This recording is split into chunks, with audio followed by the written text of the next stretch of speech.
Assalamualaikum warahmatullahi wabarakatuh. Baik, perkenalkan, nama saya Erlinda. Saya mahasiswa FKIP Pendidikan Biologi, setting 2017. Nah, pada kesempatan kali ini, saya akan menjelaskan tentang struktur dan fungsi jaringan pada tumbuhan. Di sini akan saya tayangkan video. Isi dari video ini yaitu menjelaskan tentang struktur dan fungsi jaringan pada tumbuhan. Selamat menyaksikan.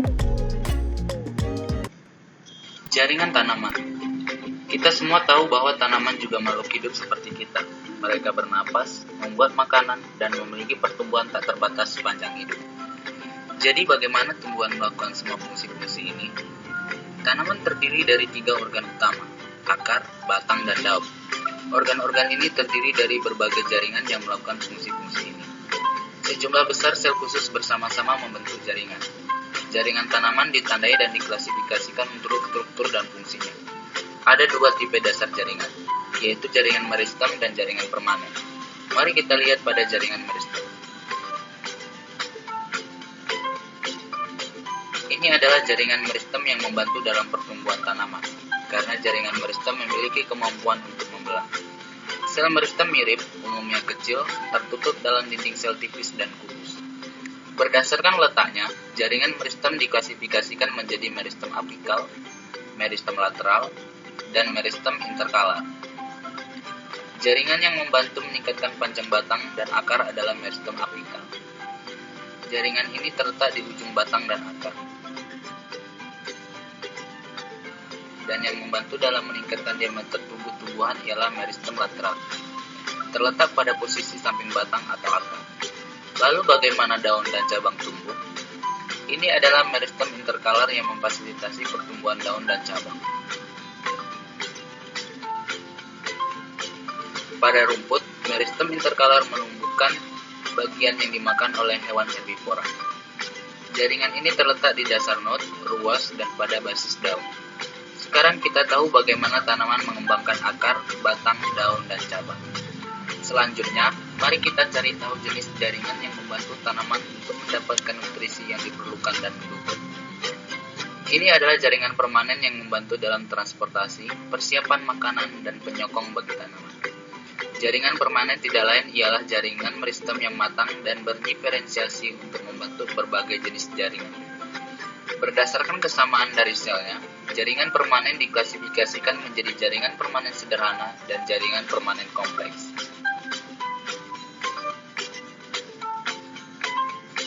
Disebut jaringan permanen sederhana karena terdiri dari sel yang sama yang memiliki asal-usul yang sama. Berdasarkan fungsinya, jaringan ini diklasifikasikan menjadi parenkim, kolenkim, dan sklerenkim. Jaringan parenkim memiliki bentuk sel oval dengan dinding sel tipis dan memiliki ruang antar sel yang luas. Jaringan ini membantu dalam proses fotosintesis, penyimpanan, dan juga membantu tanaman air mengapung. Jaringan ini dapat ditemukan pada akar, batang, bunga yang hidup. Jaringan kolenkim terdiri dari sel hidup dan memanjang.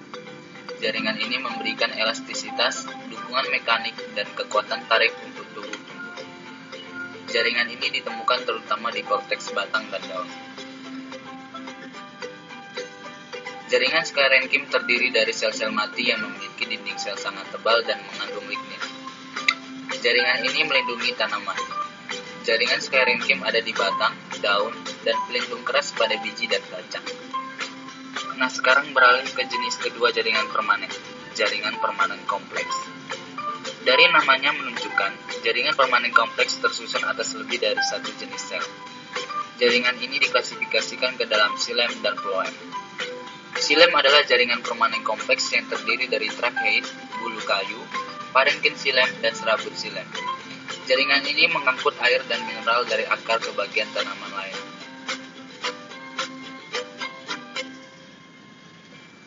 Phloem terdiri dari bulu tapis, sel pengiring, serabut phloem, dan parenkim phloem. Dan berfungsi mengangkut makanan dari daun ke bagian lain dari tanaman. Kesimpulannya, kita telah melihat dan memahami jaringan tanaman, jenis jaringan, subklasifikasi, dan fungsinya. Poin untuk diingat, jaringan tanaman pada dasarnya diklasifikasikan ke dalam jaringan meristem dan jaringan permanen. Jaringan meristem membelah sepanjang hidup dan membantu pertumbuhan tanaman.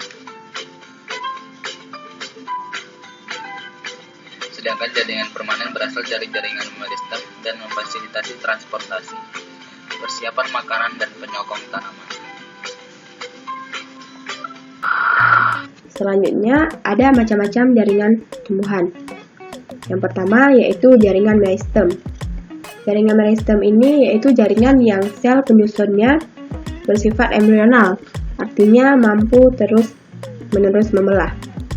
Jaringan meristem dapat diartikan sebagai sekumpulan sel dengan bentuk dan fungsi yang sama, serta memiliki sifat meristematik. Sel-sel meristematik tersebut aktif membelah sehingga menghasilkan sel-sel anakan yang banyak. Selanjutnya, ciri-ciri jaringan meristem. Adapun ciri-ciri jaringan meristem yaitu yang pertama, sel-selnya selalu membelah. Yang kedua, bentuk dan ukuran selnya sama. Yang ketiga, kaya protoplasma. Yang keempat, dinding selnya tipis.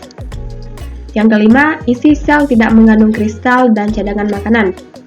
Yang keenam, vakuola atau rongga sel belum ada atau sangat kecil. Nah, selanjutnya jaringan meristem berdasarkan posisinya terbagi menjadi 3. Yang pertama yaitu meristem apikal. Yang kedua, meristem lateral. Yang ketiga, meristem interkalar. Yang pertama akan jelaskan tentang meristem apikal. Meristem apikal terdapat pada ujung batang dan ujung akar yang kelak menghasilkan pemanjangan batang dan akar. Meristem apikal mengalami pertumbuhan yang dikenal sebagai pertumbuhan primer dan menghasilkan jaringan yang dikenal dengan jaringan primer. Selanjutnya, meristem lateral. Meristem lateral ini menghasilkan pertumbuhan ke arah samping. Hasilnya yang Anda lihat adalah batang dan akar semakin besar atau menebal. Pertumbuhan ini dinamai pertumbuhan sekunder. Contohnya yaitu Cambium vascular dan Cambium gabus. Cambium vascular berperan dalam penebalan selama pertumbuhan sekunder. Sedangkan Cambium gabus menghasilkan lapisan pelindung yang disebut periderm. Oke, selanjutnya ini adalah contoh letak meristem apikal pada ujung akar dan ujung batang.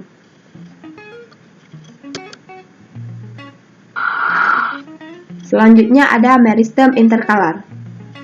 Meristem interkalar dapat tetap aktif, tetapi dalam waktu yang lama setelah sel-sel diruas akan menjadi dewasa sepenuhnya. Meristem interkalar ini pertumbuhan selnya akan dilakukan oleh meristem interkalar, menyebabkan pertumbuhan bunga. Nah, di sini dapat dilihat gambar meristem interkalar pada batang rumput-rumputan. Ada arah tumbuh, internodus, ini internodusnya, dan arah tumbuhnya meristem interkalar. Selanjutnya ada jaringan permanen. Jaringan permanen tidak aktif membelah. Jaringan yang terbentuk dari hasil diferensiasi dan spesialisasi dan sel-sel hasil pembelahan.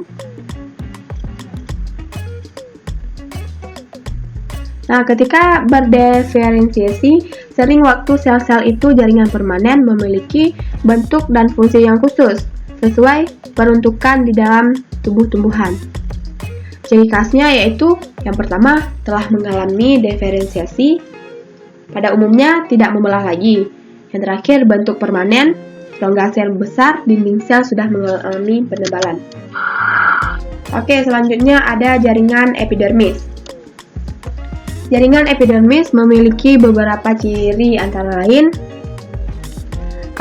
terdiri dari sel-sel hidup berbentuk persegi panjang, sel-selnya rapat tanpa rongga antar sel, memiliki klorofil. Sel epidermis ini yaitu selalu terletak pada paling luar setiap organ tumbuhan. Nah, fungsi lapisan epidermis ini sendiri yaitu melindungi bagian dalam organ bersangkutan dari keadaan seperti hilangnya air karena penguapan, kerusakan mekanik, perubahan suhu, dan hilangnya zat makanan. Adapun modifikasi dari jaringan epidermis, yaitu yang pertama seperti pada gambar ini, terlihat ada stomata, trikomata, duri, filamen, dan sel persik. Nah, selanjutnya pada gambar yang dapat kita lihat, yaitu jaringan pada daun dengan sel-sel epidermis. Selanjutnya jaringan dasar atau jaringan parenkim. Ciri-ciri jaringan parenkim yang membedakan dengan jaringan lainnya adalah: yang pertama, sel-selnya merupakan sel hidup yang berukuran besar dan tipis, serta umumnya berbentuk segi enam. Nah, yang kedua, memiliki banyak vakuola. Yang ketiga, letak inti sel mendekati dasar sel. Yang keempat, mampu bersifat meristematik karena dapat membelah diri. Dan yang terakhir adalah memiliki ruang antar sel yang banyak sehingga letaknya tidak rapat. Karena di sini jaringan parenkim kenapa disebut sebagai jaringan dasar? Karena jaringan ini menyusun sebagian besar jaringan baik pada akar, batang, daun maupun buah. Nah, dapat kita lihat pada gambar, yaitu ini adalah jenis jaringan parenkim. Selanjutnya, jaringan penyokong. Jaringan penyokong ini dikenal juga dengan nama jaringan mekanik, atau jaringan penunjang, atau jaringan penguat. Jaringan inilah yang menunjang bentuk tumbuhan hingga dapat berdiri dengan kokoh. Jaringan penyokong berfungsi untuk menguatkan atau menegakkan batang dan daun, melindungi biji dan embrio, melindungi berkas pengangkut atau vaskuler. Nah, selanjutnya ada jaringan kolenkim. Sifat utama dari kolenkim adalah sel-sel penyusun hidup dan dinding selnya banyak mengandung selulosa. Sifatnya mirip jaringan parenkim. Sel-sel kolenkim mengalami penebalan di sudut-sudut selnya, tidak merata pada seluruh permukaan dinding sel. Dinding selulosa yang tebal pada kolenkim menyebabkan organ bersangkutan memiliki sifat lentur. Nah, dapat kita lihat pada gambar ini, yaitu gambar jaringan kolenkim. Oke, selanjutnya jaringan sklerenkim. Jaringan sklerenkim ini merupakan jaringan penunjang pada organ tumbuhan yang telah dewasa. Sel-sel dewasa jaringan sklerenkim telah mati dan memiliki dinding yang tebal, biasanya berlignin atau mempunyai zat kayu. Seperti pada gambar yang tertera di bawah ini, yaitu ini adalah bentuk dari sel sklerenkim. Oke, selanjutnya jaringan pengangkut. Jaringan pengangkut terdapat dua, yaitu yang pertama xilem, kedua phloem. Nah, di sini dapat kita lihat gambar pembuluh angkut dan ini sel-sel phloem.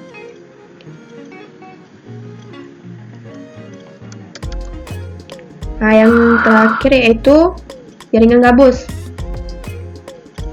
Jaringan gabus membentuk jaringan ke arah dalam yang tersusun dari sel-sel hidup dan dinamakan scleroderm. Film inilah yang bersifat tidak tembus air atau impermeable karena dinding selnya mengalami penebalan oleh suberin. Oke, selanjutnya organ pada tumbuhan. Yang pertama, akar. Fungsi akar yaitu menambatkan pertumbuhan, menyimpan cadangan makanan, menyerap air dan mineral. Akar adalah bagian tanaman yang pada umumnya tersembunyi karena terletak di dalam tanah.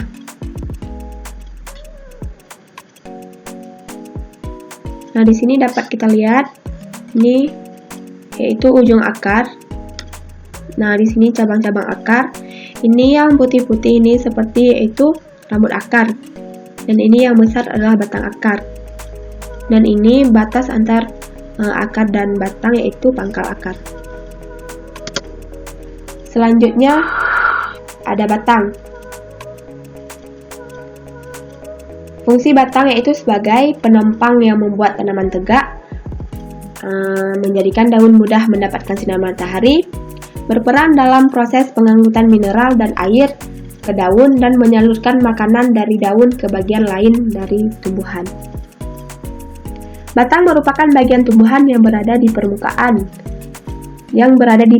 tanah. Berasal dari batang lembaga dan embrio. Batang berfungsi sebagai tempat duduk daun, sarana lintas air, mineral, dan makanan. Oke, selanjutnya batang terbagi dua. Yang pertama dikotil, yaitu susunan jaringannya yang pertama epidermis, cortex, endodermis, stel. Stel ini terdapat perisikkel, parenkim, fasis, atau berkas pengangkut, struktur dan melingkar. Selanjutnya monokotil. Susunan jaringannya epidermis, hipodermis atau cortex, stel. Dalam stel ini terdapat parenkim, fasis, berkas pengangkut, tidak tersebar dengan teratur. Nah, di sini dapat kita lihat bentuk perbedaan antar batang dikotil dan monokotil.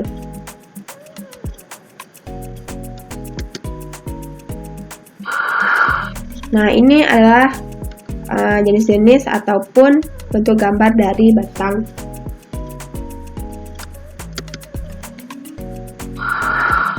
Selanjutnya, organ pada tumbuhan yaitu daun. Daun merupakan bagian tumbuhan yang biasanya terbentuk lembaran pipih, berwarna hijau, dan berfungsi sebagai tempat pembuatan makanan bagi tumbuhan melalui proses fotosintesis. Nah, di sini dapat kita lihat ini adalah stomata.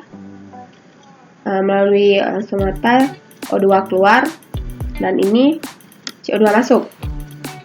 Ini terdapat epidermis, pembuluh, ruang kosong, sel-sel spon atau mesofil, sel-sel palisade atau mesofil, dan epidermis. Selanjutnya bunga. Bunga merupakan alat kembangbiakan pada tumbuhan kelompok Angiospermae. Struktur bunga yaitu kelopak bunga, mahkota bunga, benang sari, dan putik. Nah, di sini dapat kita lihat yang pertama yaitu tangkai bunga, dasar bunga. Nah, yang ini bakal biji, kelopaknya. Ini mahkota yang berwarna pink. Nah, di sini ada tangkai putiknya. Ini kepala putik, dan ini benang sari. Nah, ini pada ujungnya terdapat kepala sari.